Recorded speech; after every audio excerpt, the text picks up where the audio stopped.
اعوذ باللہ من الشیطان الرجیم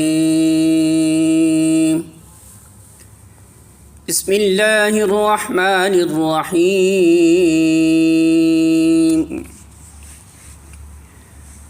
وَإِنِ امْرَأَةٌ خَافَتْ مِنْ بَعْلِهَا نُشُوزًا أَوْ إِعْرَاضًا فَلَا جُنَاحَ عَلَيْهِمَا أَنْ يُصْلِحَا بَيْنَهُمَا صُلْحًا وَالصُّلْحُ خَيْرٌ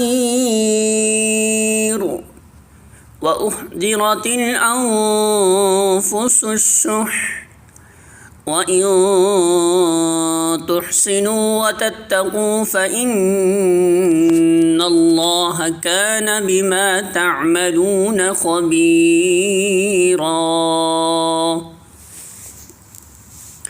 سورۃ النساء آیت نمبر 128۔ ترجمہ: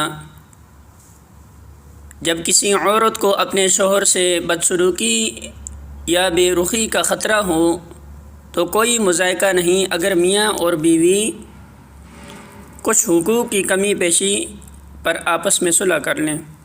صلح بہرحال بہتر ہے، نفس تنگی دل کی طرف جلدی مائل ہو جاتے ہیں، لیکن اگر تم لوگ احسان سے پیش آؤ اور خدا ترسی سے کام لو تو یقین رکھو کہ اللہ تمہارے اس طرز عمل سے بے خبر نہ ہوگا۔ سورۃ النساء حاشیہ نمبر 157۔ یہاں سے اصل استفتاء کا جواب شروع ہوتا ہے۔ اس جواب کو سمجھنے کے لیے ضروری ہے کہ پہلے سوال کو اچھی طرح ذہن نشین کر لیا جائے۔ زمانہ جاہلیت میں ایک شخص غیر محدود تعداد تک بیویاں کرنے کے لیے آزاد تھا اور ان کثیر التعداد بیویوں کے لیے کچھ بھی حقوق مقرر نہ تھے۔ سورہ نساء کی ابتدائی آیات جب نازل ہوئیں تو اس آزادی پر دو قسم کی پابندیاں عائد ہو گئیں۔ ایک یہ کہ بیویوں کی تعداد زیادہ سے زیادہ 4 تک محدود کر دی گئی۔ دوسرے یہ کہ ایک سے زیادہ بیویاں رکھنے کے لیے عدل یعنی مساویانہ برتاؤ کو شرط قرار دیا گیا۔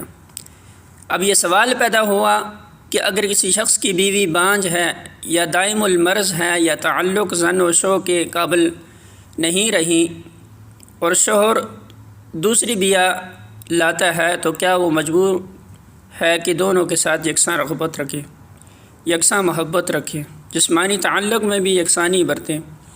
اور اگر وہ ایسا نہ کرے تو کیا عدل کی شرط کا تقاضا یہ ہے کہ وہ دوسری شادی کے لیے پہلی بیوی کو چھوڑ دے؟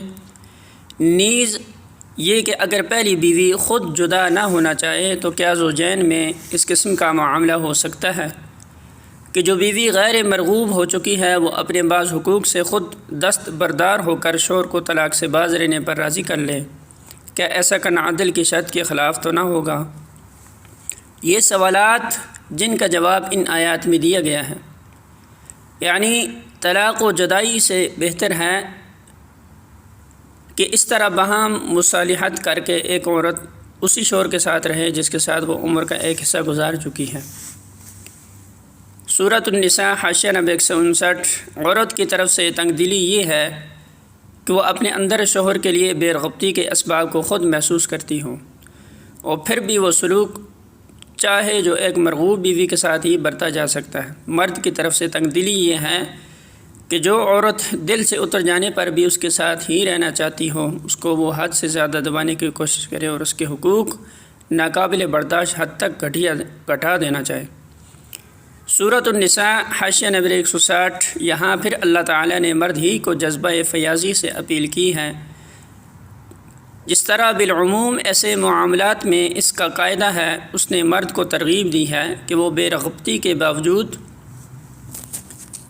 اس عورت کے ساتھ احسان سے پیش آئے جو برسوں اس کی رفیق زندگی رہی ہے، اور اس خدا سے ڈرو جو اگر کسی انسان کی خامیوں کے سبب اپنی نظر التفاوت اس سے پھیر لے اور اس کے نصیب میں کمی کرنے پر اتر آئے تو پھر اس کا دنیا میں کہیں ٹھکانہ نہ رہے۔